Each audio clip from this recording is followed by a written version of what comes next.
Hello दोस्तों, बात कर रहे सीरियल सुहागन की। तो आने वाले एपिसोड में आपको दिखाने वाले हैं कि स्वरा ध्वनि को कहती है तो चलो जल्दी से मंडप लगवाना होगा। ध्वनि और ढोलाराम की शादी आज ही होगी। पहले कन्या वर को वरमाला पहने, फिर वर कन्या को जयमाला पहने। वेदांत ध्वनि का साथ छोड़ ही नहीं रहा है और यहाँ पर स्वरा ने भी सोच लिया है कि अपने सुहाग को ऐसे नहीं जाने दूंगी।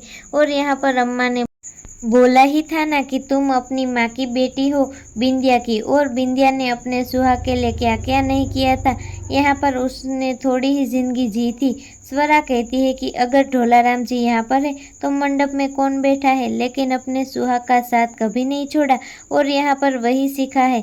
और यह सारी चीजें स्वरा को समझ में आती है। जी हाँ दोस्तों, स्वरा भी नैना का साथ लेती है और नैना को लेके चली जाती है वेदांत के घर। अब नैना को बीच में रख के ब्लैकमेल करती है वेदांत को।